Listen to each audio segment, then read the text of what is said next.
Ethan Callahan had not spoken to another living soul in 11 days when his boot struck hollow wood, and something beneath the floor of that abandoned ranch house breathed back at him. He went still. Not the stillness of a man who is afraid. The stillness of a man who has learned the hard way that the wrong move gets people killed. Then he heard it again. Thin, ragged, human. "Please," the voice whispered from somewhere beneath the rotted floorboards. "Please don't go. If you're new here, subscribe and follow this story all the way to the end, because what Ethan found under that floor didn't just change his life. It set fire to everything in the valley. Drop a comment and tell me what city you're watching from. I want to see how far this story has traveled. The summer of 1884 sat heavy on the Bitterroot Range, like a wool blanket soaked in creek water. The kind of heat that didn't break at sundown. The kind that got into the pine resin and made the whole mountain smell like something slow burning. Ethan Callahan rode in from the North Pass with two things on his mind: water rights and getting back to his own cabin before the week was out. He was not a man who lingered. He was 34 years old, broad through the shoulders, with hands that had set traps. Dressed elk patched bullet wounds and built 3 different structures from raw timber without asking a single person for help. He had lived alone on the upper ridge of Bitterroot for 6 years. He had chosen that life with the same deliberateness that other men chose a wife or a trade. He chose silence. He chose elevation. He chose the kind of days that asked nothing of him but competence. The Hartwell Ranch sat 12 miles below his own property line, in a wide bend of the valley where the grass had gone brown and the fence posts leaned like old men who'd given up standing straight. He'd heard the land was going at auction, that the Hartwell family had collapsed somehow, debts, or death, or both, the way fortunes out west tended to dissolve faster than they were built. He hadn't come to buy out of sentiment. He'd come because the Hartwell parcel controlled the Eastern Creek feed, and if he didn't secure those water rights before the summer burned another month off the calendar, his cattle would be in trouble come September. He tied his horse to the porch rail and stood for a moment looking at the farmhouse. The front door was hanging open. That wasn't unusual for a property that had been sitting empty. What was unusual was the padlock on the outside of a door around the left side of the structure. A heavy iron lock, the kind you put on something you don't want found, not the kind you put on a cellar for keeping root vegetables cool. Ethan noted it, filed it, went inside. The interior of the house was stripped down, furniture gone or broken curtains torn from the rods, papers scattered across the floor like something had been searched and searched again. The kitchen had been cleaned out except for a rusted stove and a tin cup on the floor near the far wall. The cup had water in it. Recent water, the rim was still damp. He crouched down and touched the floor near the cup. There was a rug, an old braided rug, the kind farm wives made from scraps of worn-out dresses. He should have looked past it. He almost did. But the rug was crooked, pulled slightly to one side, and beneath one edge of it, the floorboards were a different color than the rest, darker, worn smooth in a rectangle that didn't match the traffic patterns of the room. Ethan stood up slowly. He pulled the rug back with his boot, a trap door, set flush with the floor, iron ring handle, old hinges, and a bolt, not a latch, not a simple hook, but a full iron bolt driven through a bracket on the outside, locked down from above.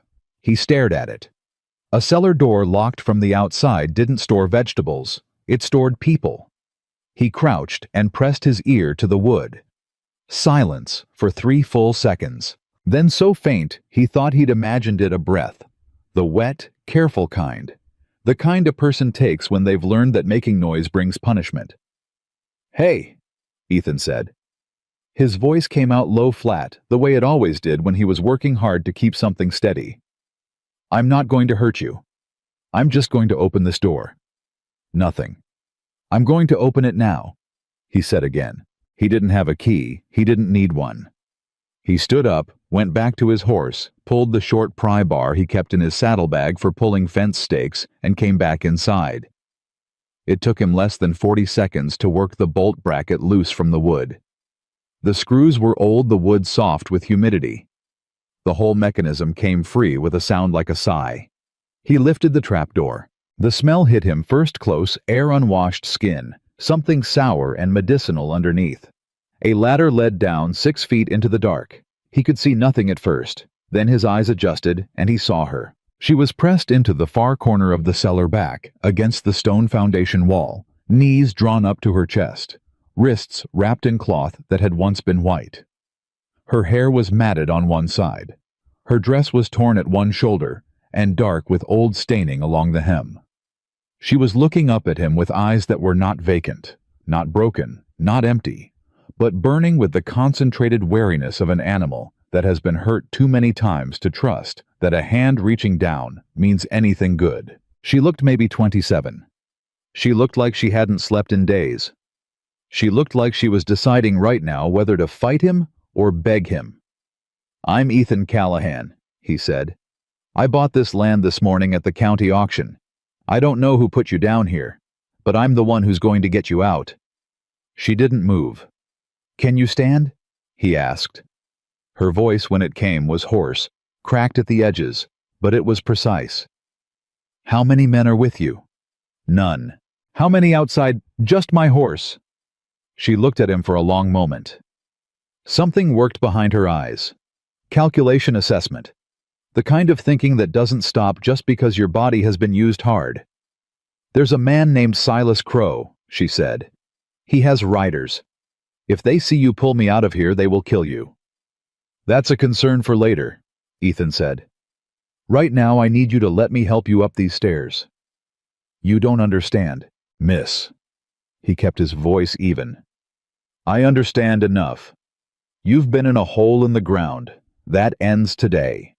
Everything else we can sort out above ground." She stared at him. Then slowly, with the careful movements of someone who has learned that every action costs something, she unfolded herself from the corner and moved toward the ladder. He reached down. She took his hand, not with relief, not with gratitude, but with the controlled grip of a woman who was taking what she needed and reserving the right to regret it later.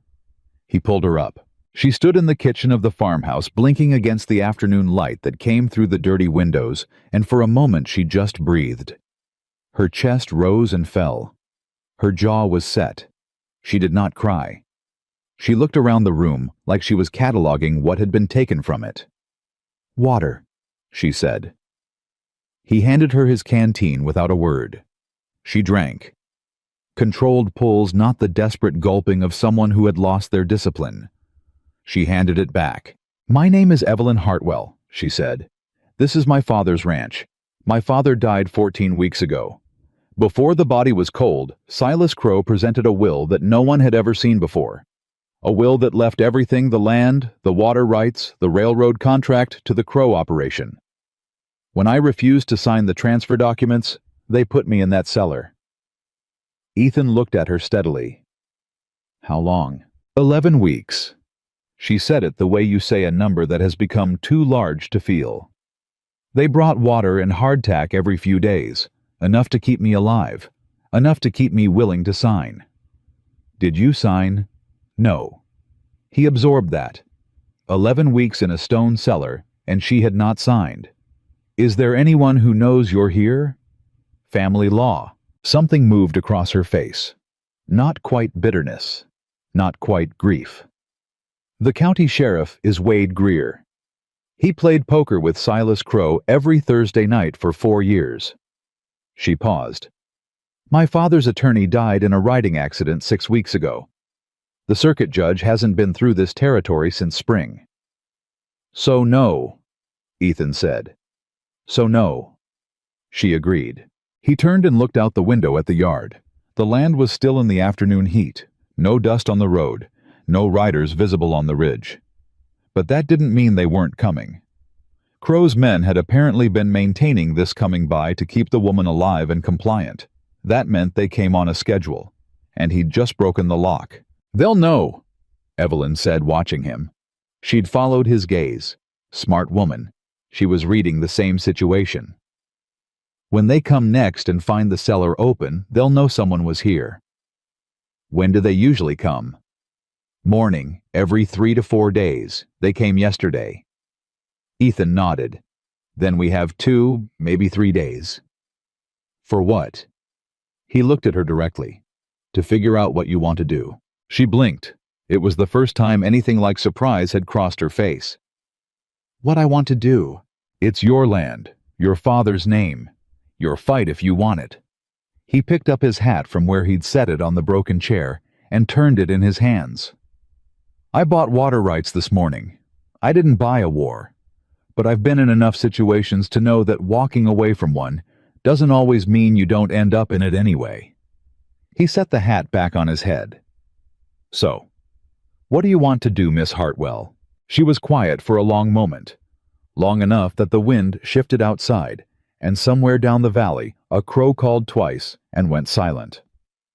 I want my land back, she said. I want Silas Crow in front of a federal judge, and I want proof the real will, my father's papers, they're still here. They have to be. Crow searched this house twice that I know of, but my father was a cautious man.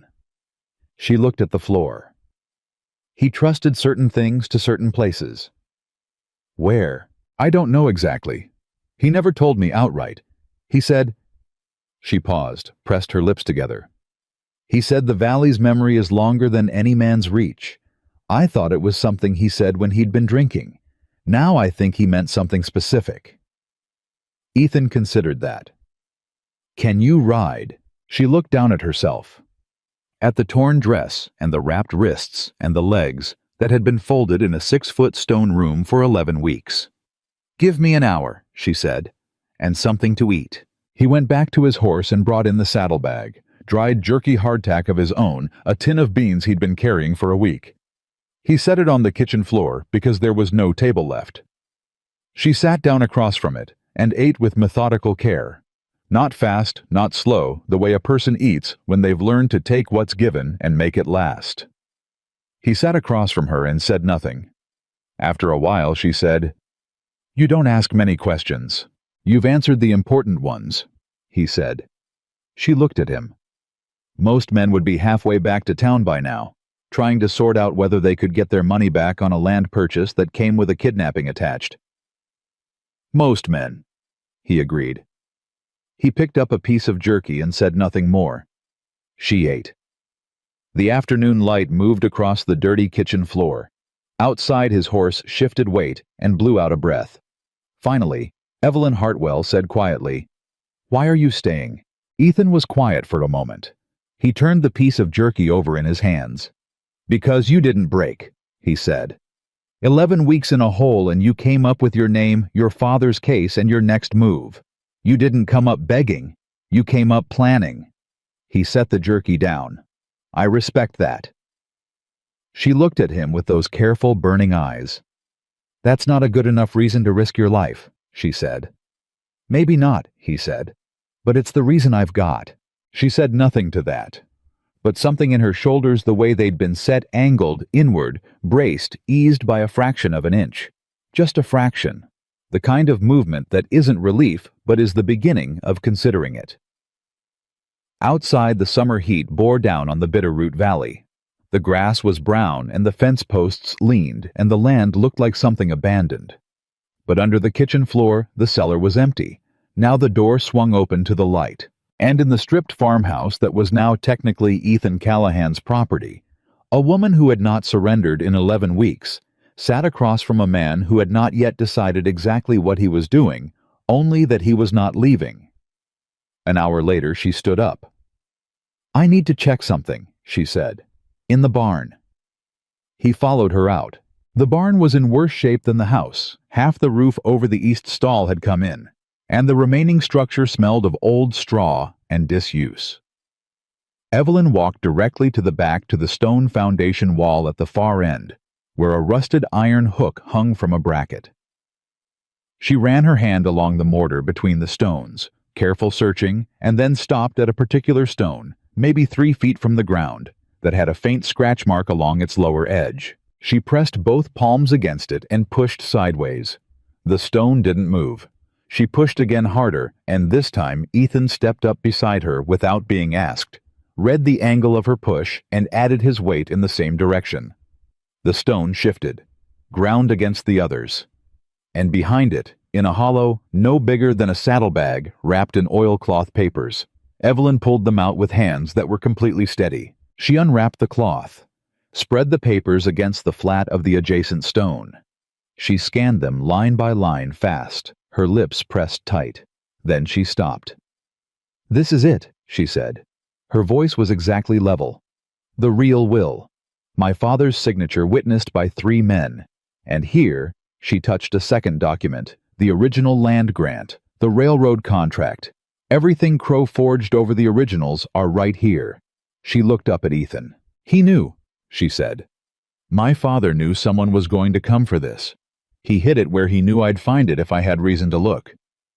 Ethan looked at the papers and then at her face. "And Crow's men have been through this barn 3 times at least. They didn't know what they were looking for." "But now we do," he said. She rewrapped the documents in the oilcloth with careful, deliberate hands. She held them against her chest for a moment. Something passed through her face. Grief, maybe, or something more complicated than grief. The kind of feeling that comes when you finally get what you've been fighting for and realize it doesn't bring back what you lost. "My father was a good man," she said quietly. "He wasn't perfect. But he built this valley from nothing. And they took everything he built and put me in a hole to make sure I couldn't fight back." "They didn't count on the hole being on land I was going to buy," Ethan said. She looked at him. And for the first time, the very first time since he'd lifted that trapdoor, something shifted in her expression that was not assessment, not calculation, not the controlled burn of a woman holding herself together by force of will. It was something quieter than gratitude. Something that recognized without wanting to depend on it that she was not entirely alone. "No," she said. "They didn't count on that." He reached out and took the wrapped documents from her. Tucked them inside his saddlebag where they'd be harder to grab in a struggle safer against weather, and with him which right now was the safest place they could be. "We move tonight," he said. "Upper Ridge, my cabin. It's defensible and Crow's men won't know the terrain the way I do. And then we figure out how to get those papers in front of someone who can do something with them." He tightened the saddlebag strap. "There's a federal land office in Helena, and the circuit court runs again in September. That's 2 months away. Then we've got 2 months to make sure you're still standing when it opens." Evelyn Hartwell looked at the man in front of her. This quiet, unreadable, difficult man who had come to buy water rights and had instead pulled her out of the dark, and she said very precisely, "You're going to need to tell me everything about that ridge. If we're going to defend it, I need to understand it." Ethan almost smiled. Not quite, but almost. "I'll tell you on the ride up," he said. "We need to move before the light goes." She took the canteen he held out to her, and together the mountain man who had not spoken to another person in 11 days, and the woman who had not breathed open air in 11 weeks, they walked out of the Hartwell barn into the heavy summer afternoon, into a war that neither of them had started, and only one of them had known was coming. The valley was quiet around them, but not for long.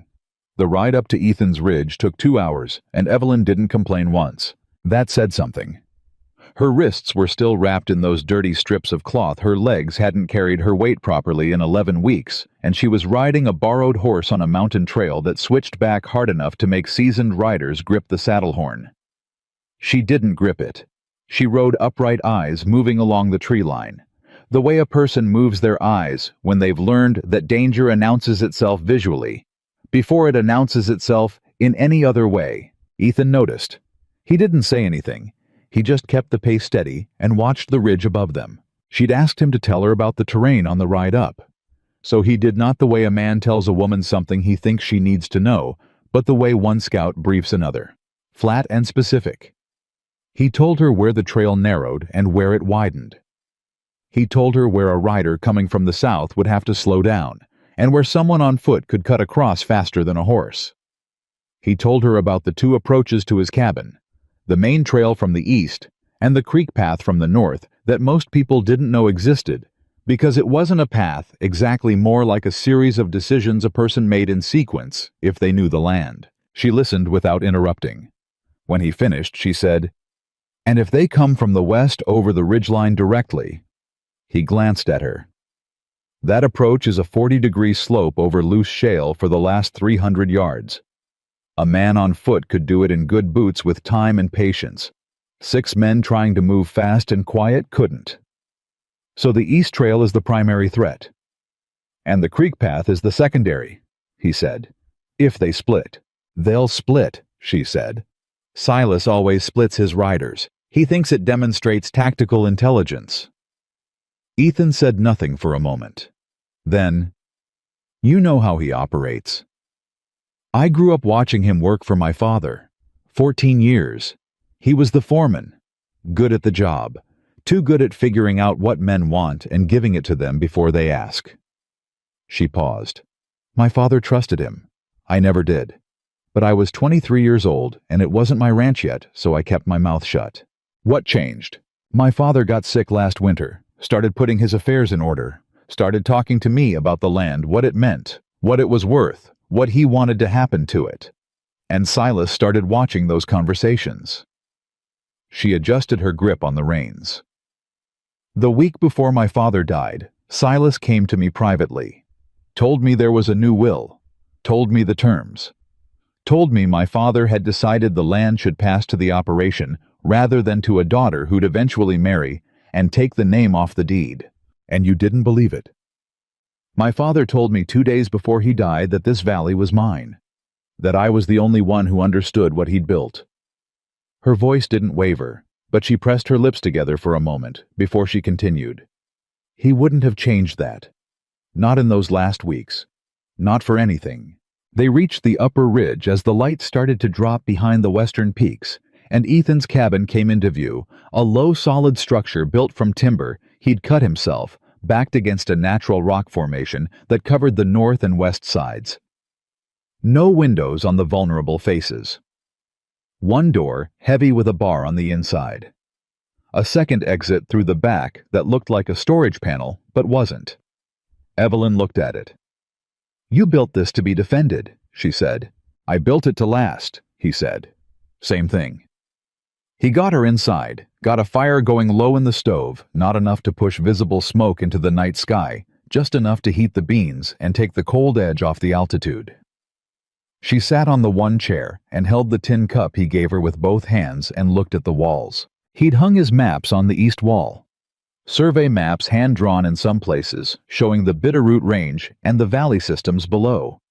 She got up after a few minutes and stood in front of them without asking permission. "The railroad contract runs through here," she said, tracing a line with one wrapped finger. "My father negotiated it 4 years ago. 20-year exclusive access through the southern corridor of the valley. It's worth—" She paused. "A significant amount of money to whoever controls the land it crosses." "How significant?" Ethan said flatly. She told him the number. He was quiet for a moment. Then he said, "That's not a land dispute." "No," she said. "It's not. That's why they kept you alive." She turned to look at him. "If I die intestate without signing the transfer, the estate goes into federal probate. That process takes months and invites outside scrutiny. As long as I'm alive, and they can eventually get my signature voluntary or otherwise, the transfer looks clean. A grieving daughter emotionally overwhelmed signs over land she couldn't manage alone." She said it without expression. "That was the plan." Ethan set down his cup. "Who else knows the full picture? The railroad contract. The real will all of it. My father's former attorney knew. He's dead now." She said it directly without inflection, and that directness said everything about what she thought of the timing of that accident. "There's a man named August Hale in Helena Federal Land Office. My father corresponded with him about the railroad negotiations. He'd recognize my father's signature. He'd know the real documents from forgeries. Helena is 4 days' ride." "I know." "And if Crow's men find this cabin before we can move, then we need to not be found," she said. She turned back to the maps. "How many positions on the East Trail can one person hold with a rifle?" He looked at her for a long moment. She was still facing the maps, still reading the terrain lines with that focused, burning attention. 2 solid positions, he said. 3 if you're fast enough to move between them before they figure out where the shots are coming from. She nodded slowly. My father taught me to shoot when I was 12. I haven't touched a rifle in 2 years, but muscle memory doesn't leave the way other things do. She paused. I'll need to practice tomorrow, before we do anything else. Ethan crossed his arms. Miss Hartwell. She turned. You need to sleep, he said. Before anything else. She looked at him with those careful eyes. He could see the calculation in them. The instinct to say she was fine, that sleep was secondary, that there was too much to plan.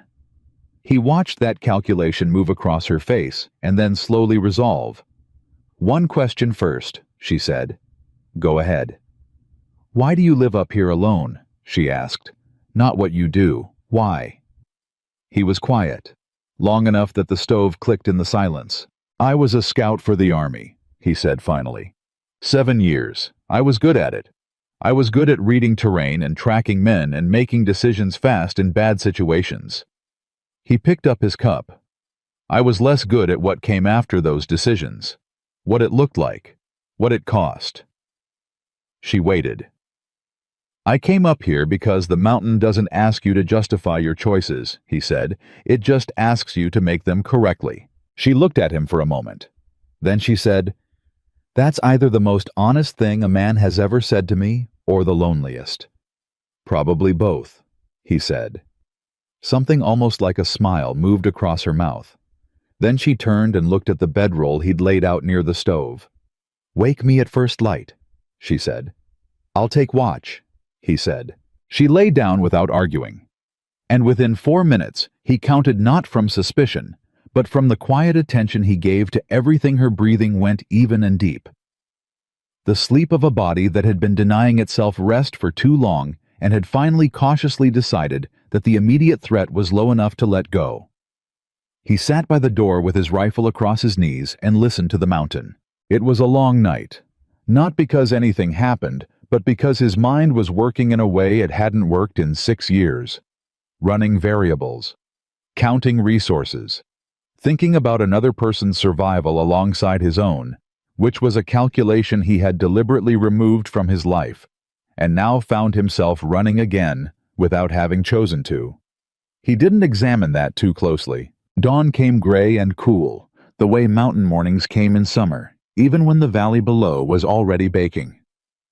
Evelyn was awake before he moved. He saw her eyes open, saw her take in the ceiling, and then the room, and then him, in the same calm sweep that meant her mind hadn't spent the night lost.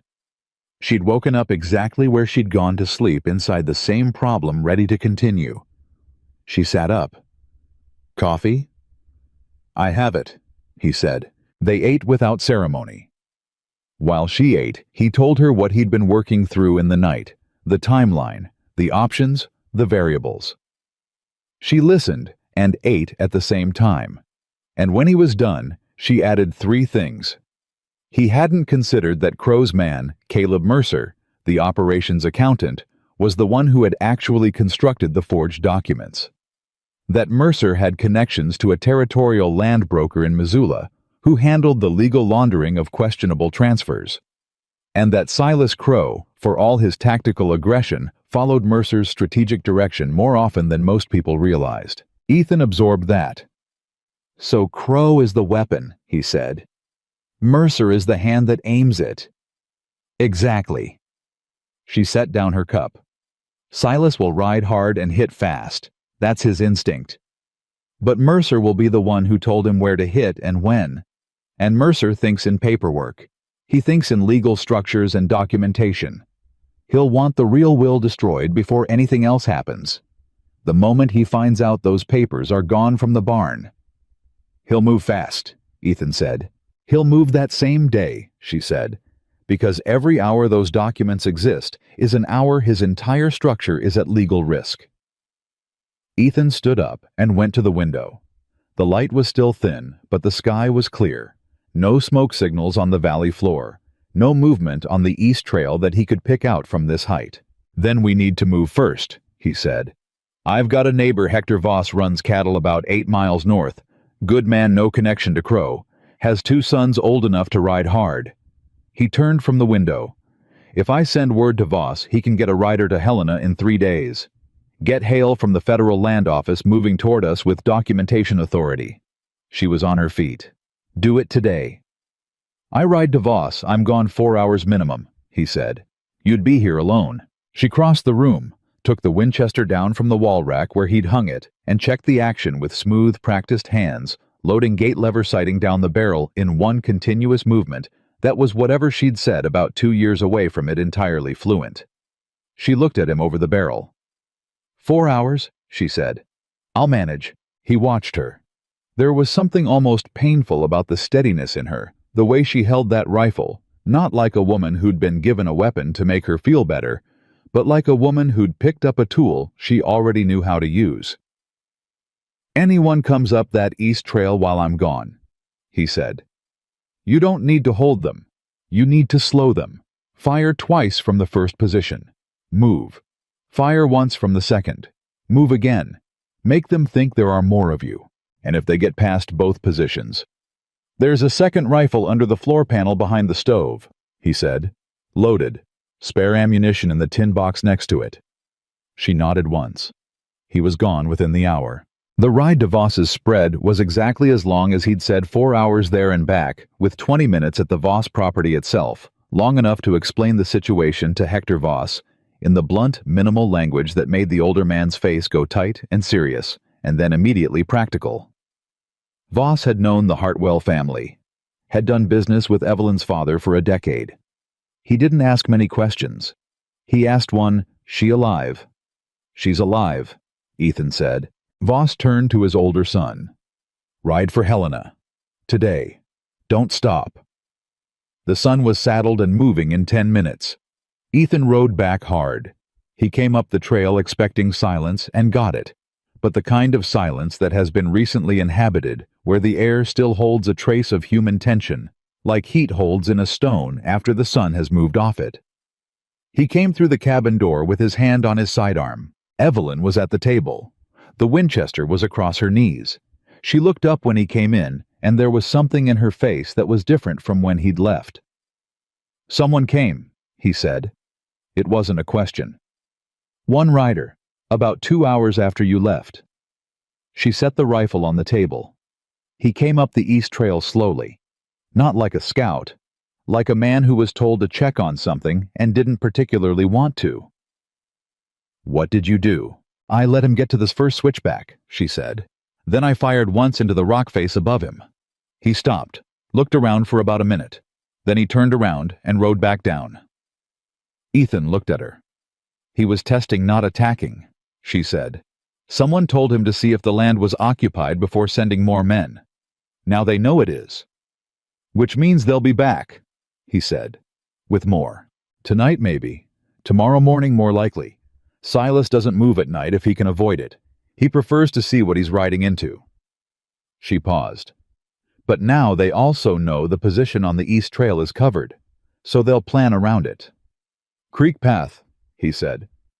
That would be my first choice. She agreed. He pulled a chair to the table and sat across from her, and for the next hour they planned. Not the way nervous people plan, frantically circling, second-guessing. They planned the way 2 people plan when they've both lived in situations where planning was the difference between coming home and not coming home. Clean, practical, efficient. They divided the defensive positions. They established a signal system. 2 knocks on the interior wall meant move, 3 meant hold. They identified the weakest point in the cabin's structure, the east-facing wall, which had no natural stone backing, and moved everything flammable away from it. And somewhere in the middle of that planning, something shifted in the room. It was small. It was the kind of shift that doesn't happen when anyone announces it, but happens anyway without permission. When 2 people have been in close proximity to each other's best qualities, under pressure long enough for the human part of their brains to register what the tactical part has been too busy to notice. He was explaining the water storage situation, how many days they could hold the cabin without resupply, and she was listening, elbows on the table. And he said something about the cistern on the north side, and she asked a question about the pressure, and when he answered, she leaned forward slightly, to look at the sketch he'd drawn on a piece of paper, and her shoulder was 6 inches from his, and he was aware of that in a way that he filed away and didn't examine. He kept talking about the cistern. She kept asking precise questions. But the distance between them in that room was different from what it had been at dawn. That evening, after they'd eaten, and the fire was banked low, and the light outside had gone the deep blue of high-altitude summer nights, she said, "Tell me something about this mountain. Not the terrain, something else." He was quiet for a moment. "In the spring, there's a meadow about a mile east of here. When the snow comes off it, the grass underneath is still green, like it kept going under the whole winter." He paused. "First time I saw it, I stood there for about 10 minutes just looking at it." She looked at the stove. "Why?" "Because I'd forgotten things could do that," he said. "Keep going when everything on top of them was wet and cold and dark." The silence after that was different too. She didn't say anything for a long time. Then she said quietly, "When they first put me in that cellar, I counted the stones in the wall. All 4 walls, floor to ceiling, 147 stones." She paused. "After the first week, I stopped counting and started planning. What I would do when I got out. Exactly what I would do in what order. Who I would go to, what I would say, what evidence I would need." "And then someone bought the land," he said. "And then someone bought the land," she said. "And found the hollow floor before I'd finished planning." "You were pretty far along," he said. "Not far enough," she said. "I hadn't gotten to the part where I figured out how I'd get out of the cellar itself. I was stuck on that one." A pause. "I'm glad I didn't have to solve it." Ethan looked at her across the low-lit room. This woman who had counted 147 stones and refused to sign a piece of paper for 11 weeks, and fired a warning shot at a rider while alone on a mountain, and was now sitting across from him discussing cistern pressure like it was a normal thing to spend an evening on. He said, "You would have figured it out." She looked at him. "You don't know that." "Yes, I do," he said. She looked at him a moment longer. Then she looked away. But something in the line of her jaw had softened by a degree. They were still sitting there when the first sound came from the creek path below. Not loud, not aggressive, just the soft displacement of gravel that doesn't happen by itself at 11 o'clock at night when the wind has gone still. Ethan was on his feet before the second sound. So was she. He looked at her. She already had the Winchester. "Creek path," she said quietly. "You were right." "More than one," he said, listening. Moving slow, trying not to be heard. "How many?" He held up 3 fingers, paused, then added a 4th. She didn't flinch. She moved to her position on the south wall exactly where they'd discussed, and looked at him for the signal. He checked the bar on the door. He picked up his rifle. He moved to the north-facing wall and put his back against it and listened to the mountain, to the specific silence that was not silence, but was 4 men moving through it, getting closer, thinking they were quiet enough. They weren't. They hadn't counted on a man who had spent 6 years learning the exact sound this mountain made when it was left alone. His jaw was set, his hands were steady, and in the dark of that high summer night on a ridge above a valley full of forged papers and bought sheriffs and a dead man's broken trust. The next thing that was going to happen began to gather itself into shape. They came in quiet. That was the first thing Ethan registered. Not the sound of men who wanted to intimidate, but the sound of men who had been told to retrieve something specific and leave no witnesses behind. That was worse than noise. He held still against the north wall and listened to the creek path below with the focused attention of a man who had spent 7 years in the army, learning that the difference between coming home and not coming home was almost always the 30 seconds before anyone fired a shot. 4 men, moving in pairs. The first pair was close 50 yards, maybe less, working up the last switchback on the creek path with the slow, deliberate pace of men who thought they were invisible. The second pair was hanging back, covering the retreat. That meant someone had planned this and planned it carefully, and that someone had done it fast within hours of the scout rider returning to the valley with news that the cabin was occupied. Mercer, Ethan thought. Not Crow's instinct. Mercer's architecture. He crossed the room in 3 steps and put his mouth close to Evelyn's ear. 2 coming up the creek path. 2 more holding the trail junction below. They'll wait until the first pair signals before they move. She didn't turn her head. So we have 1 chance to stop this before it becomes a siege. Yes. The first pair, she said, before they reach the cabin. Before they reach the cabin, he agreed. She looked at him then, just for a second, and what was in her eyes wasn't fear. It was the same thing he felt, that tightening of focus that pushes everything else to the edges and leaves only the immediate problem sharp and clear. He went out the back panel first. She followed, pulling it shut behind her without a sound. The night air was cold, the way high-altitude nights are cold in July. Not winter cold, but a clean biting cold that woke every nerve up and made sound travel differently, made the footsteps on the creek path below them seem closer than they were. Ethan moved along the rock face on the north side of the cabin, using the stone at his back, staying off the loose ground. He could hear the 2 men clearly now, could hear the soft compression of boot leather on the trail, the occasional shift of a rifle sling. 1 man breathing slightly harder than the other because the grade was steep. He stopped at the corner of the rock formation and held up his fist. Evelyn stopped behind him. 20 yards.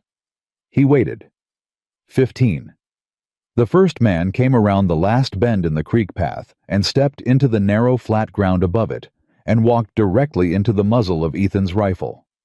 The man froze. The second man, 2 steps behind, stopped so fast he nearly lost his footing on the trail's edge. "Hands?" Ethan said. 1 word. Low and flat and entirely without performance. Both men raised their hands. "The rifles," Ethan said. "Slow." They set them down on the ground. Evelyn stepped out from behind him. Winchester leveled, covering the second man with the steadiness of someone who is not guessing at what they're doing. The first man was young, maybe 22, 23, with the look of a ranch hand who'd hired on to Crow's operation for the wages and had not fully understood what the wages were for. He was scared. His fear was honest and visible, and Ethan respected that more than bravado. The second man was older, harder. He looked at Ethan with the calculating expression of someone assessing how the situation might still be turned, and Ethan saw that assessment happening and spoke before it completed itself. "You've got 2 men holding the junction below," Ethan said to the older one. "Before you start working out whether you can signal them, understand that the shot that brings them up this path will be the last thing you hear. I've held this ridge for 6 years. I know every step of that trail in the dark. They don't." The older man's jaw tightened, but he didn't move. "Who sent you?" Ethan said. Not a question. Silence. Evelyn spoke from behind Ethan's shoulder. "Was it Silas Crow?" she asked. "Or was it Caleb Mercer?" The younger man's eyes moved, just for a half second.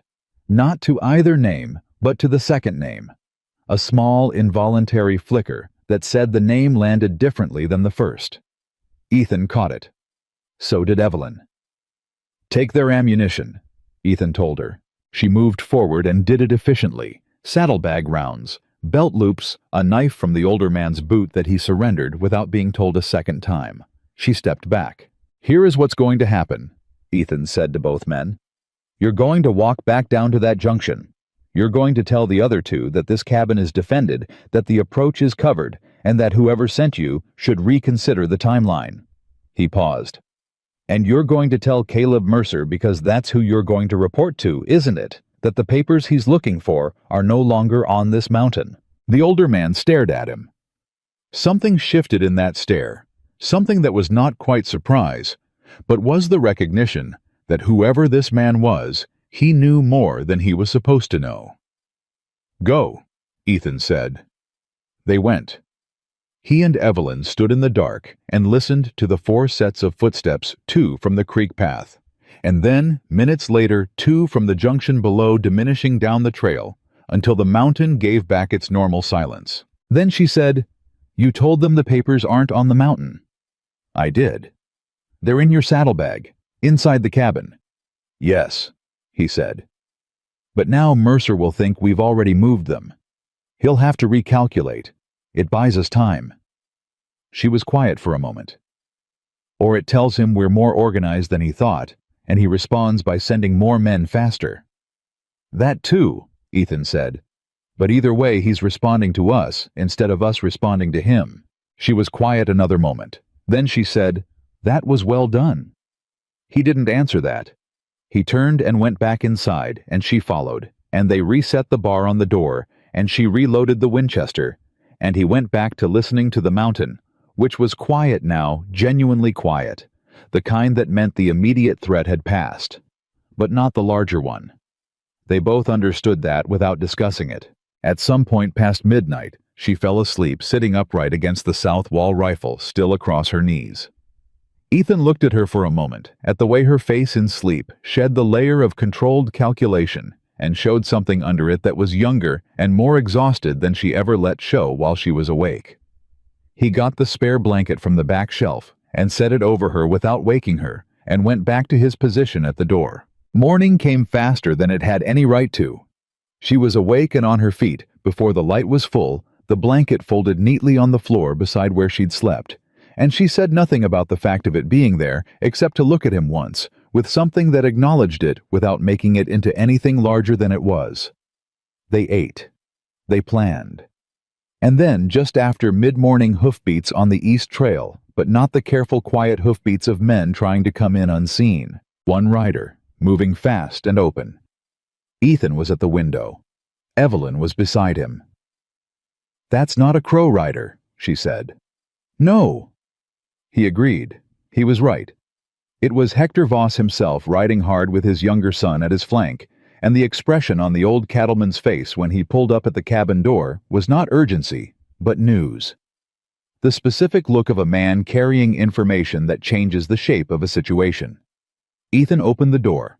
Voss came inside hat in hand, looked at Evelyn Hartwell and said, "Miss Hartwell, I knew your father 20 years. He was a good man, and I am sorry for what's been done." Evelyn said, "Thank you, Mr. Voss. What have you got?" He reached inside his coat and produced a folded letter. "My boy didn't make it to Helena yet. He's still 2 days out. But word came back to me this morning through the Dearborn Freight Line. There's a federal territorial commissioner named Aldous Grant. He's been traveling the circuit ahead of schedule. He's currently in Prospect Creek." Voss paused. "That's 18 miles south." 18 miles. Ethan looked at Evelyn. She looked at Voss. "What's his authority?" "Land fraud and territorial contract disputes," Voss said. "Full federal authority to freeze asset transfers and compel document review. He can't convict Crow. But he can stop the land transfer cold while a full investigation is mounted." Evelyn looked at Ethan. In her eyes, he could see the calculation running the risk of moving versus the risk of staying the distance against the timeline, the weight of those documents in the saddlebag against the weight of another night defending a ridge with 2 rifles and borrowed time. "We ride today," she said. But it was not that simple, because Voss's younger son spoke up from the doorway where he'd been standing quiet this whole time and said, "There's something else, sir. Miss?" He looked between them. "On the road coming up this morning, I passed a man heading south toward the valley. He was riding a gray with a Crow brand on the saddle, and he had saddlebags that looked full and heavy, and he was moving like a man on a schedule." He paused. "He matched the description my father gave me of the accountant, Mercer." The room went still. Mercer, moving south, toward Prospect Creek, 18 miles away. Evelyn said it first. "He already knows about Grant. He has a man in the freight line," Ethan said, "or the sheriff's office, someone who monitors territorial movement. He's going to get to Grant before us," she said.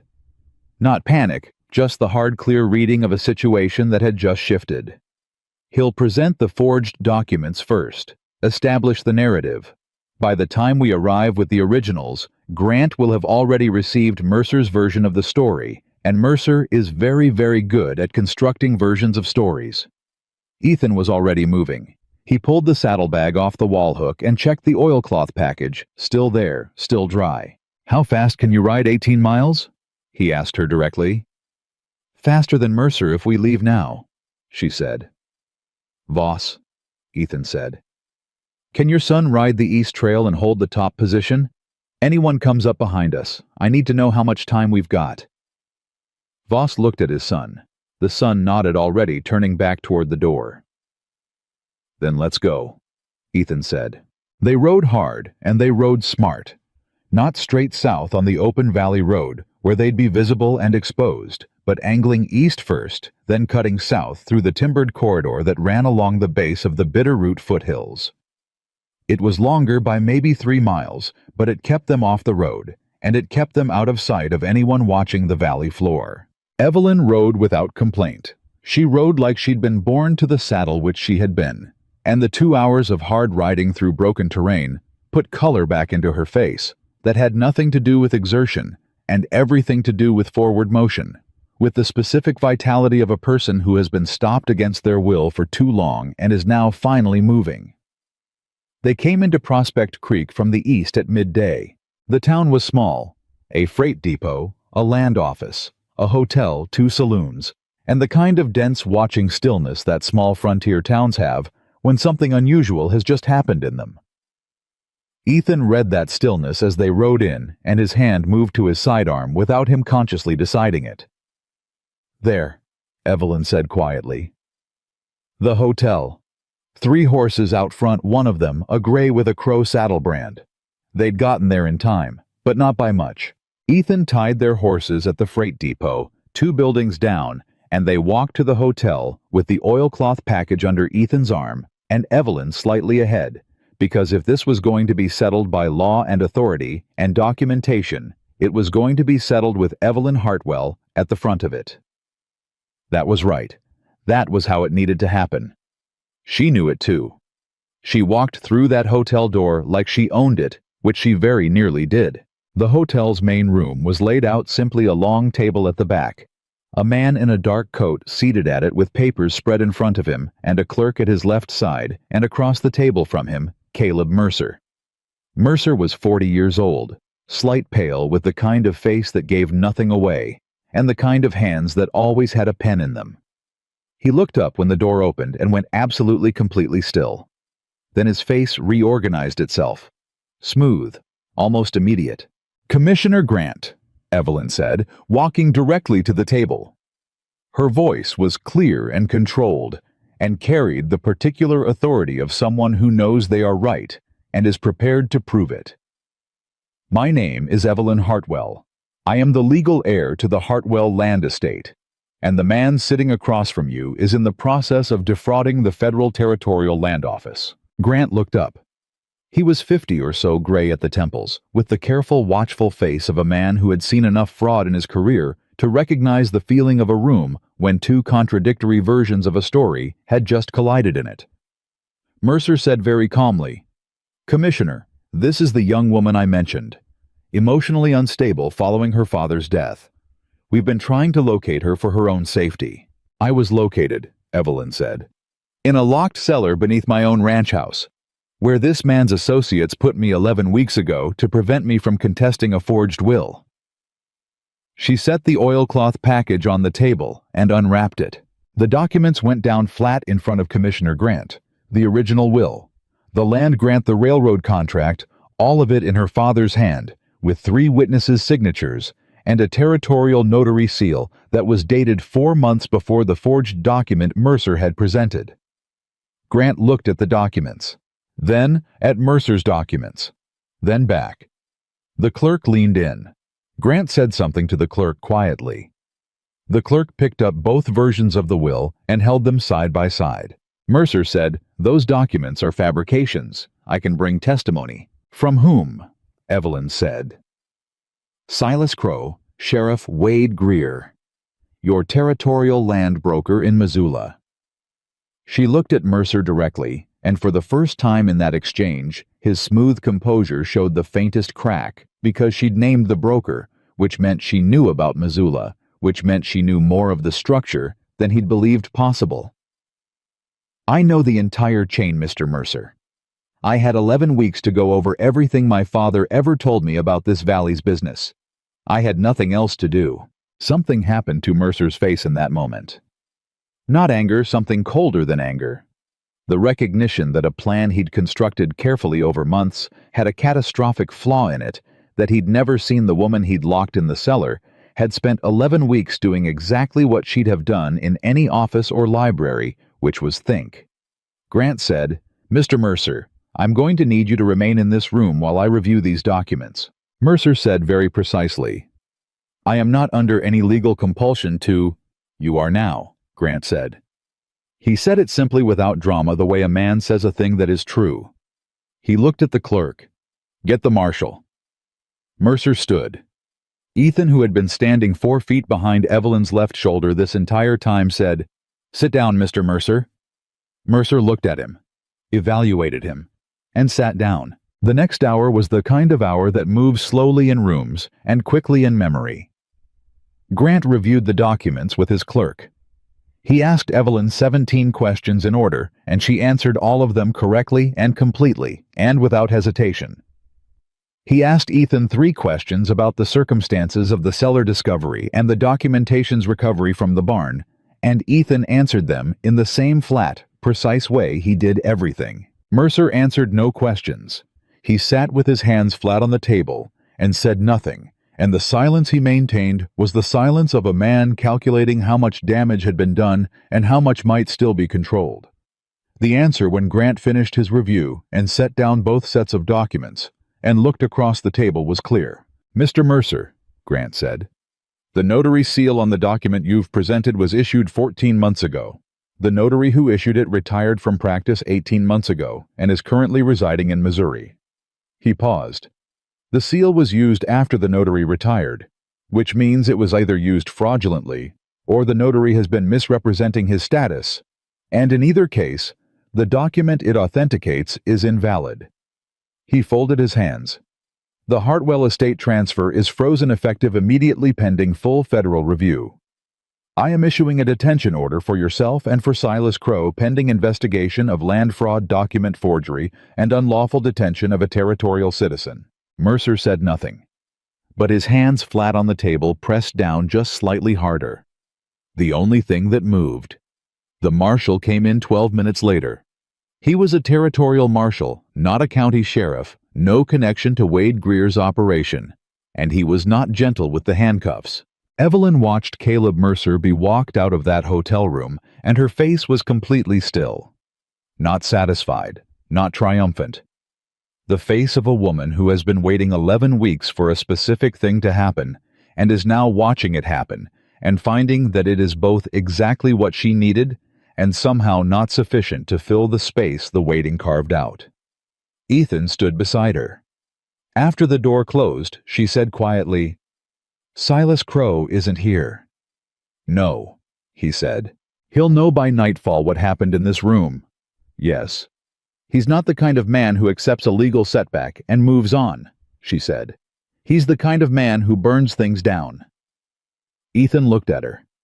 "I know." She turned to look at him, and in her eyes there was something that had not been there in Prospect Creek's hotel room, something that the legal victory had not produced, but that was there now in this quieter moment, the recognition that the paperwork was one battle, and Silas Crow was another, and Crow was the one who had put her in the ground.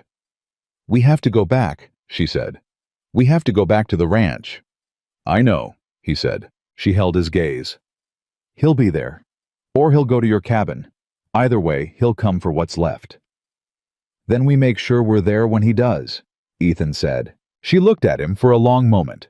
This man who had come to buy water rights, and had instead been standing 4 feet behind her left shoulder, while she dismantled a land fraud in front of a federal commissioner. This man who put a blanket over her when she slept, and sent a rider to Helena in under an hour, and told her she would have figured it out even when she wasn't sure herself. "Ethan," she said. He looked at her.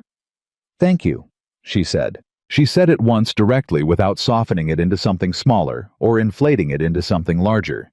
Just those 2 words with the full weight of 11 weeks behind them.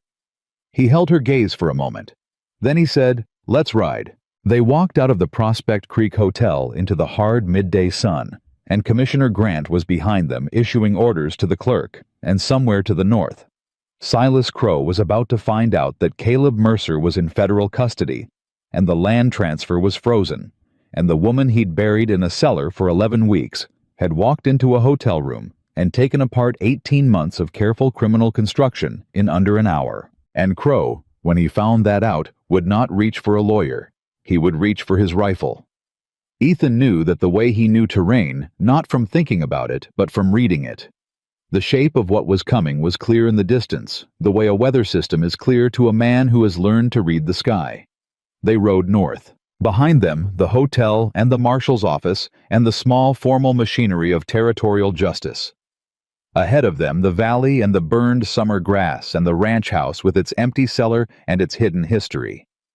And somewhere between here and there, Silas Crow. The road north was quiet. The horses moved fast. Evelyn rode with her jaw set and her eyes on the horizon, and Ethan watched the tree line, the way he always watched tree lines, and the summer sun pressed down on both of them, with the indifferent heat of a season that didn't care what was happening underneath it. They were halfway back to the valley when Ethan pulled up sharply. Evelyn pulled up beside him. What? He was looking at the eastern ridge, at a thin column of smoke rising above the tree line. Not campfire smoke, not cooking smoke. Structure smoke. "That's coming from the ranch," he said. Her face went absolutely still. Then she said in a voice that was very controlled, "He's burning it." Ethan looked at the smoke, and then at her. "He's burning the evidence," she said. "The barn, the house, everything that could corroborate the documents. He doesn't know Grant already has them. He thinks if he burns the ranch, he burns the proof. Which means he doesn't know yet what happened in Prospect Creek." "He will soon," she said. "The moment one of his riders reaches town." "Then we move now," Ethan said, "before he finds out Mercer is in custody." She looked at the smoke, and in the set of her jaw and the particular stillness of her hands on the reins, he saw something crystallize the 11 weeks and the locked cellar, and her father's careful handwriting, and the 147 stones she had counted in the dark, all of it hardening into something that was not rage exactly, but was related to it. The decision that some things cannot be survived passively. That sometimes the only answer is to ride toward the smoke. "Let's go," she said. And they rode hard for the valley toward the burning ranch, and the man who had not yet lost toward the final reckoning that neither legal documents nor a federal commissioner could complete, alone the kind that could only be finished on the ground in person, with nothing between them and Silas Crow but the summer air and whatever they had left. They smelled the smoke before they saw the flames. Ethan had ridden into burning situations before a cavalry supply depot outside Fort Benton, a settler's homestead in the Judith Basin, his own first trapline camp, when a spark from a greenwood fire caught the canvas wrong. He knew what burning smelled like when it was accidental. This didn't smell accidental. This smelled deliberate, the thick rolling smoke of multiple structures going at once, the kind of burn you set when you want something gone completely, and you don't care who sees the smoke. They came over the last rise above the valley floor and pulled up. The barn was fully involved. The farmhouse was burning from the east end, the fire working its way toward the roof with the steady, hungry patience of flames that had been given enough fuel and enough time. Two of Crow's riders were visible near the fence line watching, and a third was moving between the structures with something in his hand. No Crow yet. "He's not at the ranch," Evelyn said. "He's at my cabin," Ethan said. The realization hit them both at the same moment. Crow had split his operation, sent men to burn the ranch while he went himself to the ridge, the cabin, the higher ground, the place where, if Crow had any intelligence at all about how the last 2 days had gone, he knew Ethan and Evelyn had been operating from. And more than that, the place where until this morning the documents had been. "He thinks we're still up there," Evelyn said. "Or he thinks the papers are still up there," Ethan said. "Either way, he's moving on the cabin." He looked at the burning structures below, then back at her. "We can't let those men finish the burn. If the ranch house goes completely, we lose the physical location of the cellar. Grant needs that for the detention case against Crow. The cellar is evidence." "Then we stop the burn," she said. "Simply like it was already decided. 3 men down there, he said. We come in from the north ridge, we stay above them. Harder shots, but they won't see us until it's too late to organize. She was already moving. They left the horses tied in the tree line and went the last 300 yards on foot, fast and low, using the slope and the smoke for cover. The smoke worked in their favor, thick enough to shorten visibility across the yard, thin enough that they could still pick out movement through it. Ethan took the first position above the fence line. Evelyn went 20 yards east, cutting around to cover the gap between the barn and the house. He waited until she was in position. Then he fired once into the dirt 6 feet in front of the nearest rider. The effect was immediate and clarifying. The man jumped back, went for his sidearm, looked up at the ridge and found nothing, because Ethan had already moved, dropping left behind the rock line, repositioning in the time it took the man to draw. The second shot came from Evelyn's position, also dirt, also in front, also a message rather than a wound. The rider near the barn spun toward the sound of it and found the same thing. Nothing. Just smoke and slope and the knowledge that someone above them was shooting and had already demonstrated they could hit exactly what they were aiming at. The third man, the one who'd been moving between structures, stopped where he was.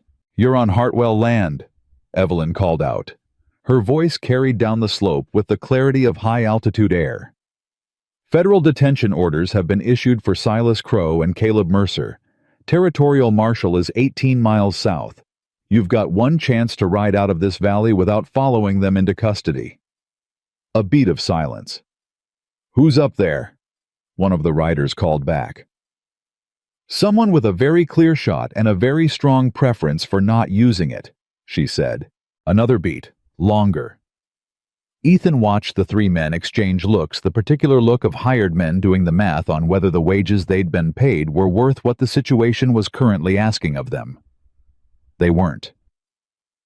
The man near the fence mounted first. The second followed. The third, the one between the structures, looked up at the ridge. One more time, then let the thing he was carrying fall to the ground and walked to his horse. They rode south, fast, not looking back. Ethan was already moving down the slope before the dust settled. He hit the yard at a run and went straight to the farmhouse east wall, where the fire had its strongest hold. The water trough near the fence still had 2 feet of water in it. He grabbed the bucket hanging on the post and started working, not trying to fight the whole fire, just the section eating toward the main structure, the section closest to where the cellar was. Evelyn was beside him inside of 30 seconds. She'd found a second bucket.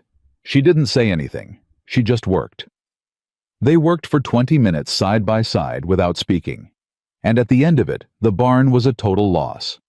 Nothing to be done about that, but the farmhouse east wall was knocked back from full burn to smolder, and the main structure was standing, and the cellar beneath the kitchen floor was intact. Evelyn stood looking at the damaged wall and breathing hard. Then she turned and looked at Ethan. He was looking back at her. They were both covered in smoke, and their hands were black, and neither of them had been thinking about anything for the last 20 minutes except the immediate physical problem. "The cabin," she said. "Yes," he said.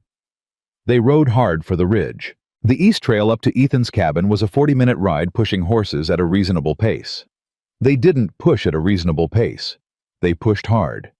Reading the trail, trading the lead position twice on switchbacks, where one horse handled the grade better than the other. And Ethan's mind was running the whole climb running. Crow running the cabin's layout, running every approach and every defensive position, and calculating what a man like Crow would do when he arrived at a cabin he expected to be occupied and found it empty. He'd wait, Ethan thought. Crow was aggressive, but he wasn't stupid. He'd set his men on the approaches, and he'd wait. They came up the last grade, and Ethan pulled up before the final turn. How many men would he bring to the cabin? He asked Evelyn, without looking away from the trail ahead. She thought for exactly 2 seconds. Silas doesn't do anything with fewer than 4 men when he thinks there's a real fight involved. He had 6 riders total in the valley. 3 just left south. The 2 from the creek path last night are unaccounted for. She paused. So, 3 to 5. With Crow himself. "He'll have the east trail covered," Ethan said. And the creek path. Yes. Which means the only uncovered approach is the shale slope on the west. She looked at him. You said that was a 40-degree slope over loose shale. You said 6 men couldn't do it fast and quiet. 6 men couldn't, he said. 2 people who don't mind the noise might. She held his gaze. The shale will shift. They'll hear us. They'll hear something from the west slope, he said. But by the time they figure out it's us, and not a rockfall, we'll already be at the cabin. Or we'll be on an exposed slope with men above us. Yes, he said. That's the risk. She looked at the trail ahead, then back at him. You know this mountain. I know it, he said.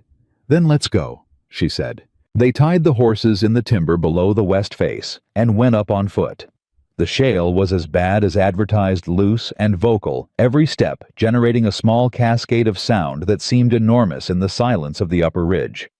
Ethan went first, finding the most stable lines moving at an angle across the face, rather than straight up, to minimize disturbance. Evelyn followed his exact path with the focused attention of someone who has decided to trust and is doing it completely without the half-commitment that causes mistakes. They were 3/4 of the way up when a voice called out from above them. Someone on the west face. Not a question. A report. One of Crow's men had heard them. Ethan didn't stop. He moved faster, accepting the noise, now trading silence for speed, crossing the last section of shale with controlled aggression and coming up over the rim of the ridge in a scramble that cost him one knee against a sharp edge and gained him the high ground. Evelyn came over the rim 4 seconds behind him. Below the cabin, 30 yards out, one of Crow's riders was turning toward the west face with his rifle coming up. Ethan was faster. He covered the ground between them in 10 strides and closed the distance before the rifle could level, and what happened next was brief and physical, and not something he was proud of, but was entirely necessary, and the rider went down without firing. From the east side of the cabin, another man called out, "Vargas!"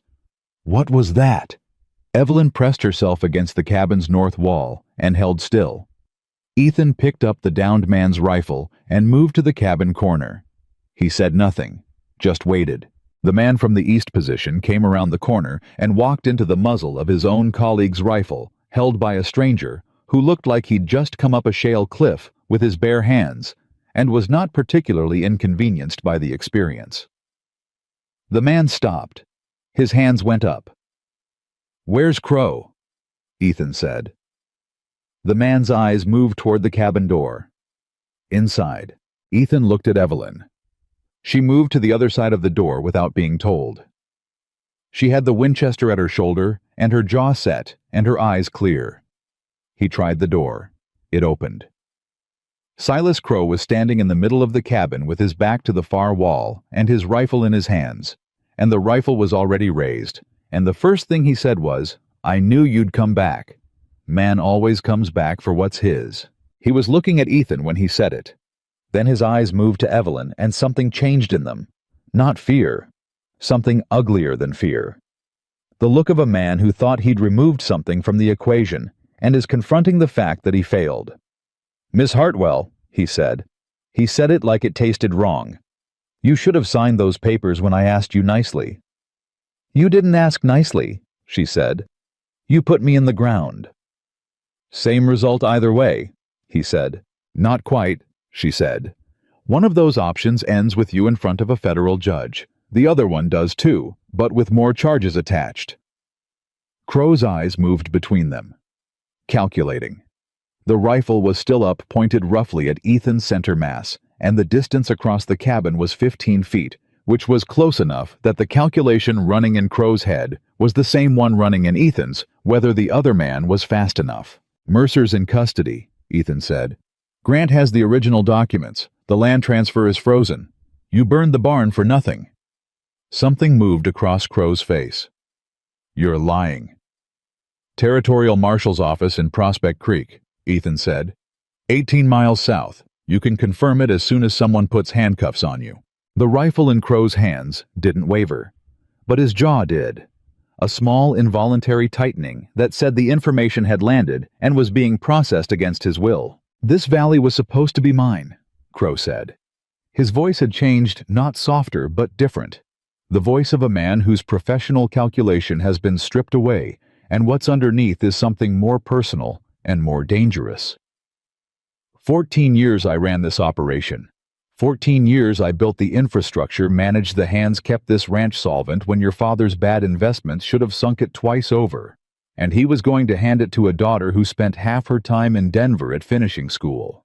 He was going to hand it to someone who actually cared about the land, Evelyn said, as opposed to its railroad contract value. Crow looked at her.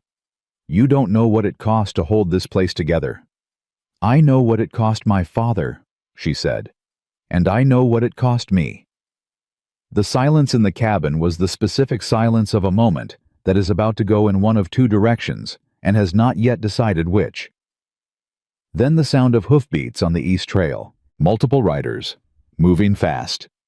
Crow heard it. His eyes went to the window just for a second, just the reflex of a man who needs to know who's coming. And that second was what Ethan had been waiting for, with the patience of someone who spent 7 years learning that a moment of distraction is the only opening you're ever guaranteed. He crossed the 15 feet between them in the time it took Crow's eyes to come back from the window, and his hand came down on the barrel of the rifle and redirected it toward the floor. And the shot that fired when Crow's finger clenched went into the floorboards and not into Ethan. And then it was close and physical and ugly, and the rifle went one way, and both men went the other way against the far wall. Crow was strong. 14 years of ranch work strong. He drove an elbow back that caught Ethan across the cheekbone hard enough to turn his vision white for a half second, and got a hand free and reached for the sidearm at his hip. Evelyn's voice, "Don't." He stopped. She was standing 4 feet away with the Winchester leveled and her hands completely steady, and her eyes absolutely clear. And something in the quality of her stillness said more plainly than any words could say that she had been in a stone cellar for 11 weeks because of this man. And she had counted 147 stones, and she had not broken, and she was not going to miss. Crow's hand came away from the sidearm. Ethan stepped back and brought his own sidearm up. The hoofbeats outside stopped. A voice from the door. "Territorial Marshal. Anyone inside call out." Ethan called out, gave his name, gave the situation in 4 sentences the way you do when you know the man on the other side of the door needs information fast and clean. The door opened. 2 men in Territorial Marshal's badges came through it, and behind them, moving fast, still travel-dusty from the ride, Hector Voss's older son, who had apparently not needed 3 days to reach Helena after all, and had apparently found a faster route back.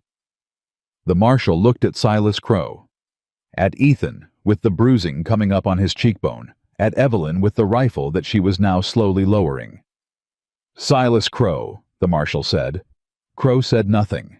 "Detention order from Commissioner Aldous Grant," the marshal said. "Land fraud, document forgery, unlawful detention." He paused. "And now I'm going to add discharging a firearm in the commission of a felony, which I personally witnessed through that window, so we're done negotiating."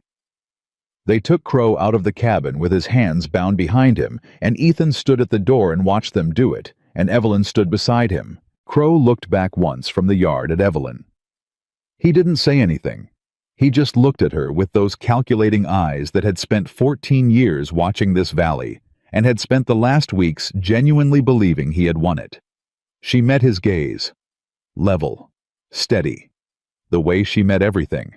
Then he was on a horse with a marshal on either side, and moving down the east trail, and the sound of the hoofbeats diminished, the way the sound of something ending diminishes clearly, completely, until the mountain gave back its silence. Ethan turned away from the door. His cheekbone was swelling. He could feel it not painfully yet, but with the dull, insistent pressure of tissue that has been hit hard and is registering a formal complaint. He went to the water basin and wet a cloth and pressed it to the side of his face. Evelyn was at the table. She had set the Winchester down and was sitting with her hands flat on the wood surface looking at nothing in particular, and her face had the expression of someone who is on the other side of something large and is not yet certain how to exist there.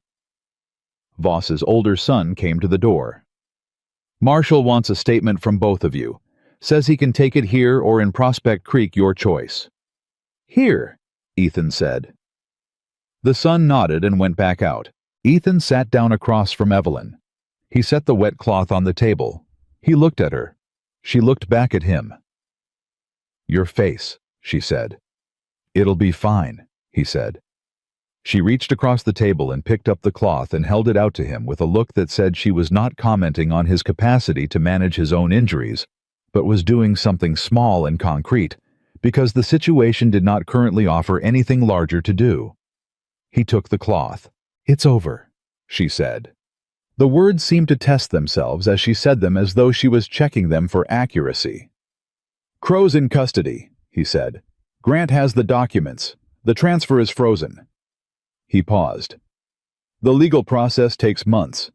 But the part that required us to shoot at people, I think that part is over. She almost smiled. It was small and very tired and completely genuine. August Hale, she said after a moment. At the Federal Land Office. I need to get the originals to him officially. And I need to contact the railroad, let them know the contract situation. And the probate process for my father's estate. One thing, he said. She stopped. One thing, he said again. You've got time. It's not all going to collapse in the next hour. She looked at him. And the breath she took, slow, deliberate. The kind that you take when someone gives you permission to take it, was different from any breath he'd heard her take in the 4 days since he'd pulled her out of that cellar. Not the controlled breath of a woman managing herself under pressure. Something easier than that. Something that cost less. I don't know how to do that, she said quietly. Slow down. I've been running the next step in my head for so long, I'm not sure I know what it looks like when there isn't one. There's always a next step, he said. It's just not always on fire. She looked at him for a moment. Then she said, Ethan? Yeah. That was the second brave thing you've said to me, she said. He held the cloth to his cheekbone. What was the first? That you stayed because I didn't break, she said. You could have left that morning. After the cellar, after the papers, you could have handed everything to the county office and walked away. You had what you came for, the water rights. He was quiet. You stayed, she said. Through the riders on the creek path, and the ride to Prospect Creek, and the burning, and the shale slope, and Crow in your own cabin. She paused. That was all chosen. None of it was obligated. He turned the cloth over in his hands. No, he said. It wasn't. Why? She said. The same question she'd asked on the first night in the cabin with the low fire, but asking it now from a different place, not from the careful wariness of a woman still assessing whether she could trust him, but from somewhere past that. From the other side of 4 days of evidence. He looked at her across the table. Because you were worth staying for, he said. That was obvious from the first 5 minutes. She held his gaze. Something moved through her expression. Not surprise, not exactly, but the particular quality of a person receiving something they'd begun to quietly believe they wouldn't get. The simple statement, without performance, of a fact. Outside, Voss's son was talking to the marshal. The horses moved in the yard. The summer afternoon pressed its heat down on the ridge and on the valley below, where smoke from the Hartwell barn was still rising in a thin column against the sky. And in the cabin on the Bitterroot Ridge, the man who had come for water rights and stayed for something he hadn't named yet. And the woman who had counted stones in the dark for 11 weeks and refused to break, sat across from each other in the particular silence of 2 people who have been through the worst of something together and are still both of them here. The marshal knocked on the open door. Folks ready when you are. Ethan stood. He offered his hand to Evelyn. Not the way you offer a hand to help someone up, but the way you offer it to someone you're going somewhere with. She looked at his hand. Then she took it and stood. They walked out of the cabin together into the afternoon light, and the marshal was waiting, and the valley was below them with its burnt barn and its standing farmhouse and its empty cellar. And above them, the Bitterroot Range held the summer sky up the way it always had, solid and indifferent and enormous, and entirely unchanged by everything that had happened beneath it. But something beneath it had changed, and both of them knew it. The marshal took their statements on the porch of the cabin as the afternoon light started its long western lean, and the whole process was methodical and thorough, and took the better part of 2 hours, because Commissioner Grant had sent specific instructions about documentation, and the marshal was the kind of man who followed specific instructions precisely. Ethan answered every question in the same flat, minimal way he did everything. Evelyn answered hers with the structured clarity of someone who had been preparing this testimony in her head for 11 weeks and was now delivering it to the first person with actual authority to act on it. She didn't embellish. She didn't soften. She gave dates, names, specific actions, specific language that Crow and Mercer had used the exact sequence of events from her father's death through the forged will, through the cellar, through Prospect Creek. The marshal wrote it all down and read it back and asked 3 clarifying questions, and then closed his notebook and said, "Commissioner Grant is going to want both of you in Prospect Creek in 3 days for formal deposition. Can you make that?" "Yes," Evelyn said. "One more thing," the marshal said. He looked at Ethan. "The 2 men from the creek path approached the ones you disarmed 2 nights ago. They turned themselves into the sheriff's office in Dearborn this morning. Apparently, whatever you said to them on that trail was persuasive enough that they decided federal custody was preferable to whatever came next." Ethan said nothing to that. The marshal nodded once, put his hat on, and went to his horse. Voss's older son, who had it turned out, made Helena in under 2 days by riding through the night and changing horses at a relay station he knew from a previous cattle drive, came to the porch before he mounted and said to Evelyn, "August Hale at the Federal Land Office sends his regards, Miss Hartwell. He said to tell you he's already begun the authentication review on the documents Commissioner Grant forwarded, and he expects the Hartwell estate to be formally confirmed within 60 days. Evelyn received that information with the same stillness she received most things. Then she said, "Please thank your father for everything. And thank you." The young man tipped his hat and rode down the trail with the marshal, and the sound of the horses diminished down the east face, and then it was quiet. Just the 2 of them on the porch of the cabin, with the summer evening settling around them, and the valley below showing the last thin thread of smoke from the barn that had burned that morning. Evelyn stood at the porch edge and looked at the valley for a long time without speaking. Ethan leaned against the cabin wall and watched her and said nothing, because she was doing something that didn't need words. She was looking at the land that was hers again, officially, or would be in 60 days, and she was doing the slow interior work of absorbing what that meant after 11 weeks of it being taken. Finally, she said without turning around, "I need to go down to the ranch house." "Tonight," he said. "Tonight," she said. "I need to see it. I need to stand in that kitchen." He understood. "I'll come with you." She turned. "You don't have to." "I know," he said. She held his gaze for a moment. Then she turned back toward the trail and said, "Bring the lantern." They rode down in the last of the light and arrived at the Hartwell Ranch as the sky went the deep blue that precedes full dark. The barn was a ruin cooling now, the structure collapsed into itself, a smell of char that would be in the air for days. The farmhouse stood, damaged on the east wall but standing the way something stands when it has been built with the intention of lasting. Evelyn walked through the front door first. Ethan came behind her with the lantern and held it up so the light went ahead of her into the stripped kitchen. She stopped in the center of the room. She looked at the floor, at the braided rug that Ethan had pushed aside with his boot 5 days ago. The rug was still there, pushed to one side, and the trapdoor was still there, open the way he'd left it when he'd lifted it and found her. She walked to the edge of it and looked down into the dark. He brought the lantern up beside her so the light went down into the cellar, the stone walls, the stone floor, the corner where he'd found her, pressed against the foundation with her knees drawn up and her wrists wrapped and her eyes burning. She looked at it for a long time. He let her look. 147 stones, she said quietly. You counted them? He said. Every wall, floor to ceiling. She paused. The north wall has 63. The south wall has 41. The east wall has 28. The west wall has 15. They're larger on the west side river stones instead of quarried. My father built this cellar himself the first year he had the property. He told me that when I was small. She paused. I thought about that a lot down there. that his hands had set those stones. Ethan said nothing. He just held the lantern. "I wasn't afraid," she said. "Not the way you'd think. The first 3 days I was afraid. After that I was angry. And after the anger I was just determined. I kept thinking the moment I get out of here I know exactly what I'm going to do. I had the whole sequence mapped." She looked up from the cellar. "And then you found the hollow floor before I'd solved the getting out part, and everything happened faster than I'd planned for." "You adapted," he said. "I had good help," she said. She reached down and picked up the trapdoor by its iron ring and closed it.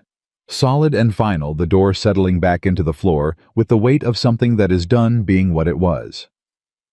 She stood up and looked at the closed door for a moment. Then she turned and looked at Ethan. "I want to rebuild the barn," she said. "Bigger than the original. And I want to repair the east wall before winter comes in.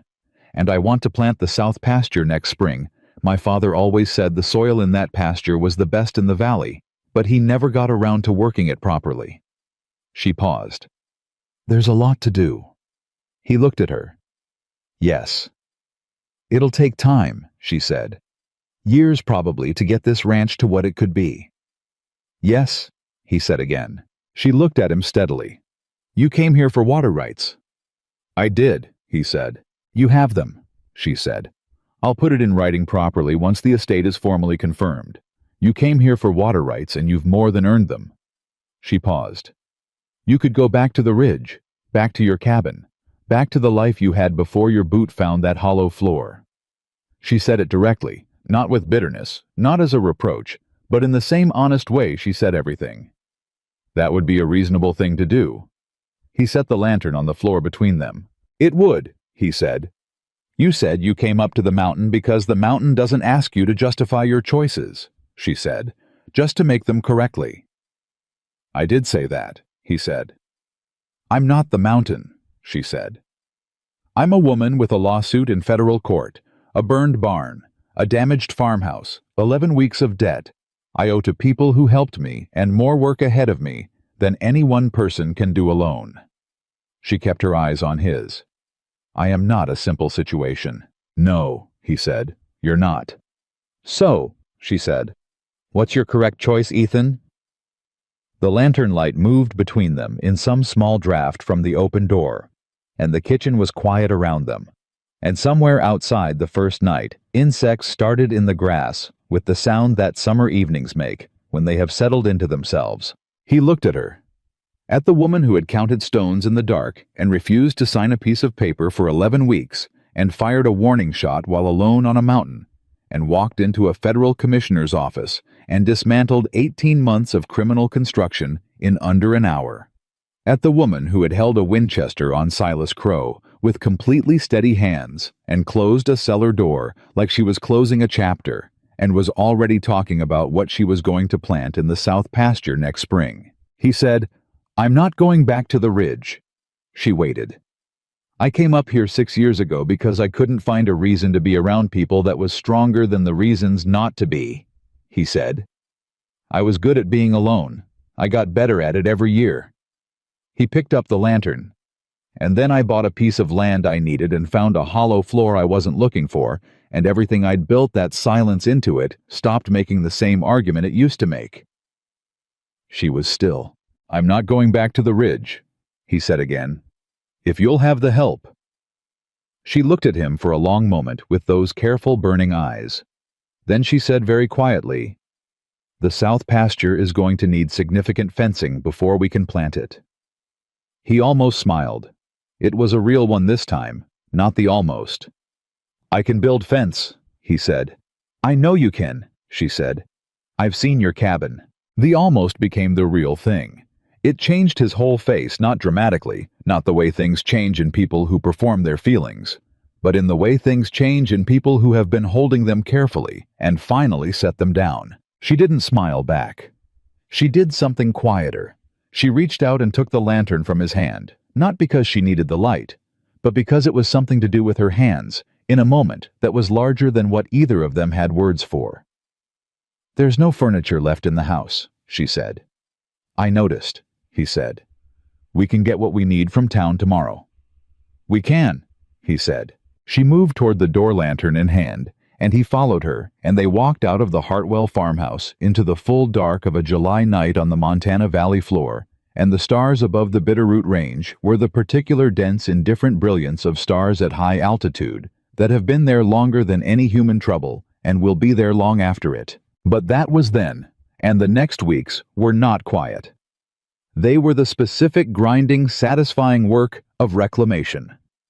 Commissioner Grant's deposition took a full day in Prospect Creek and produced 47 pages of testimony that Ethan later heard described by the federal attorney assigned to the case as the most thoroughly documented instance of territorial land fraud he had encountered in 11 years of practice. Caleb Mercer, facing the layered charges and the documentary evidence of his own carefully constructed paper trail, turned against him, negotiated a cooperation agreement within 2 weeks, and provided testimony against Silas Crow that closed every remaining gap in the case. Crow himself did not negotiate. That was in character. He sat through the preliminary hearing in Helena with the same hard calculating expression he'd had in the cabin on the ridge, and said nothing, and let his appointed attorney do the talking. And the attorney did not have much to work with because the evidence was what it was, and Evelyn Hartwell's testimony was what it was, and no amount of legal architecture could rebuild a structure that its own architect had already dismantled from inside. Wade Greer, the county sheriff, resigned his position the morning the federal indictment named him as a knowing facilitator of the unlawful detention. He left the county before noon that day, and no one who knew him well claimed to be surprised.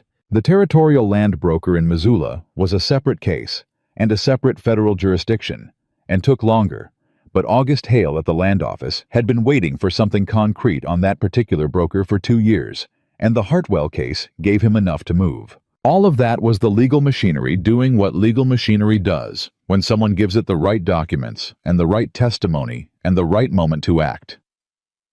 It was important. It was necessary. But it was not in the end what mattered most about those weeks. What mattered most was the barn. Hector Voss showed up the second week with both his sons and 4 additional neighbors, because that was what people in the Bitterroot Valley did when a wrong had been righted and a piece of land was getting back on its feet. They showed up with tools and labor and the specific unspoken solidarity of people who understood that what had happened to the Hartwell Ranch could happen to any of them, and that building it back was a thing they were doing together. Evelyn stood in the yard the morning they arrived and looked at the 8 men climbing down from wagons with lumber and tools, and something happened to her face that she didn't manage the way she managed most things. It moved through her openly gratitude and grief together, the way they always come when something lost is being returned by the hands of the living. She thanked Voss. He told her there was no need. She said there was and meant it, and he accepted that. Ethan worked alongside the Voss men and the neighbors through those days without being asked to, and without being thanked for it, because the work was there, and he was there, and that was enough. He was good with timber better than any of them had expected, which said something about what they'd assumed about a man who came down from the mountain and nothing at all about him. He worked without speaking much and without requiring direction, and by the end of the 3rd day, the new barn frame was standing, and it was, as Evelyn had said, bigger than the original. She came out at the end of that 3rd day and stood looking at the frame in the late afternoon light and said to no one in particular, "My father would have approved." One of the Voss sons said, "He'd have said it should have been bigger." She laughed. It was the first time Ethan had heard her laugh, fully laugh. Not the controlled, almost smile, but an actual sound of genuine amusement that came up from somewhere unguarded and real. He was 20 feet away, hammering a crossbeam, and he stopped for a second when he heard it. She caught him stopping. Their eyes met across the yard. She looked away first, but not in the way people look away when they're hiding something. In the way people look away when they've shown something real and haven't decided yet how to hold it in the open. The neighbors went home at the end of the week. Voss and his son stayed an extra day to finish the barn siding, and then they too saddled up, and Voss shook Ethan's hand at the gate with the firm grip of a man who has assessed another man through shared labor and found him sound. "You staying on?" Voss asked. "Direct the way older men in the valley ask things." "I am," Ethan said. Voss nodded. "Good." He mounted. This valley needed someone worth the trouble on this piece of land for a long time. He turned his horse toward the trail and added without looking back, "She's worth the trouble too, in case that needed saying." It didn't. But Ethan didn't say so. 3 weeks after the deposition, a letter arrived from August Hale at the Federal Land Office. Evelyn read it at the kitchen table, which had a table in it again now, and chairs and a tin of coffee on the stove, and curtains that she'd made herself from fabric she'd bought in town, because the ones that had been torn down were beyond salvaging. She read the letter twice. Then she set it on the table and looked at it. Ethan was across from her. He waited. "The estate is confirmed," she said. 62 days, not 60. He apologizes for the extra 2. Something in her voice was doing the thing it did when she was managing more feeling than she wanted to be visible, which was become very precise. "The Hartwell land grant is formally restored. The railroad contract is reinstated in my name. The forged will has been voided and entered into evidence." She paused. "It's done." He looked at her. She looked at the letter. "My father's name is cleared," she said. And her voice did not stay precise for that sentence. It shifted just for that sentence into something that was not managed at all, something that was the 11 weeks and the stones and the long months of the legal process and the grief underneath all of it, that she had not had time or space to fully feel until right now in this kitchen with a letter on the table and the barn standing outside, and no one left to fight. She didn't cry. She pressed her lips together and breathed through it and sat with it the way she sat with hard things directly without flinching. Ethan reached across the table and put his hand over hers. She looked down at his hand. Then she turned hers over and held it. They sat like that for a while in the kitchen that had a table in it again, with the letter between them, and the summer light coming through the new curtains, and the sound of the valley outside, doing what it always did, the grass and the wind and the creek, and the ordinary continuing life of a place that had survived what had been done to it. Then she said, "There's something I didn't tell the marshal." He looked at her. "The night they first put me in the cellar," she said. "Silas Crow stood at the top of the ladder and looked down at me and said, 'You'll sign it or you'll rot down there, and either way this valley becomes what it was always supposed to be.'" She paused. "I looked up at him from the bottom of that ladder and I said, 'You'll never own this land, not because the law won't let you, because the land won't.'" She paused again. He laughed. He thought I was being sentimental. "You weren't," Ethan said. "No," she said. "I meant it practically. Land knows the hands that built it. It holds the shape of the people who worked it with intention. You can forge a deed, but you can't forge that." She looked at the window. "Silas Crow never understood what my father built here. He understood the railroad contract and the water rights and the asset value. He never understood that those things grow from something that can't be transferred in a document." Ethan was quiet. "You understand it," she said. He looked at her. "The way you built your cabin," she said. "The way you know the mountain. The way you work alongside people without needing to be told what to do or thanked for doing it. That's the same thing my father had. The thing Crow could never buy or forge or take by force." She turned to look at him directly. "That's why I want you here. Not because I need the labor, though I do. Not because you saved my life, though you did. Because you're the kind of person this land is supposed to have on it." The kitchen was very quiet. He looked at her for a long time. At the precise, careful burning woman who had survived 11 weeks in a stone cellar and come out of it planning instead of broken. Who had laughed at something the Voss boy said about her father's barn. Who held his hand in a kitchen and told him the truth about things without dressing them up. "Evelyn," he said, the first time he'd used her name without the title. It came out straightforward the way things came out when he meant them. She heard the difference. He saw it register in her eyes. "I came here for water rights," he said. "That's the truth. But what I'm staying for has nothing to do with water rights. And I think you know that, and I think you've known it for a while, and I'm saying it plainly now because you've been straight with me from the first 5 minutes, and you deserve the same." She looked at him. "I'm staying because of you," he said. Specifically, not the land, not the work, not the practical situation. You. He paused. If that changes anything about what you said, you should say so. She was very still. Then she said, "It doesn't change it. It confirms it." He held her gaze. She held his. Outside, the summer was doing what Montana summers do in the back half of July, burning hot in the middle of the day and cooling fast at night, the light lasting longer than anywhere else. The sky so large it made you feel the smallness of everything under it, as a kind of relief rather than a diminishment. The south pasture was visible from the kitchen window, brown and unworked, and full of the best soil in the valley waiting for next spring. The barn stood. New timber, bigger than the original, built by 8 men in 3 days, because the valley had decided that this piece of land and the woman on it deserved to have something built back. The farmhouse stood. Repaired east wall, new curtains, furniture bought in town, and carried in the kitchen floor with its braided rug laid back over a closed trapdoor that would never be bolted from the outside again. And at the table in that kitchen, Evelyn Hartwell set her father's letter down on the wood, and Ethan Callahan did not let go of her hand, and neither of them said anything for a while, because what was in the room between them was past the point where words were the right tool for it. Later, much later, when the light had gone, and the stove needed feeding, and the ordinary business of an evening had to be attended to, she said, "The fencing for the south pasture. You said you could build fence." "I can," he said. "It'll take most of August," she said. "August is a good month for fencing," he said. She got up to feed the stove. He got up to bring the wood in. They moved around the kitchen in the easy, unspoken coordination of two people who have been through enough together that proximity has become natural rather than negotiated.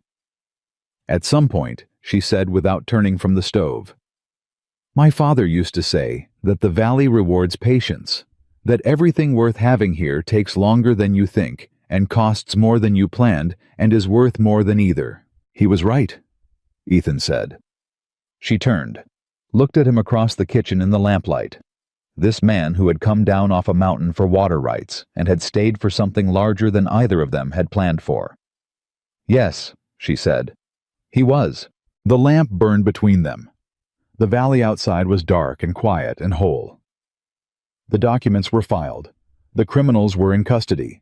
The land was confirmed, and the south pasture was waiting for spring with the patience of good soil that has never been asked to be anything less than what it is. Evelyn Hartwell did not go back into the dark, and Ethan Callahan did not go back to the silence. They stayed on the land that her father built, and she had refused to surrender, and he had chosen without obligation, and what they built there together on the ground that remembered the hands that had worked it was not a rescue story. It was not a debt repaid or a transaction completed. It was two people who had each separately learned to survive alone and had found in the least expected corner of the least expected summer that surviving together was something else entirely.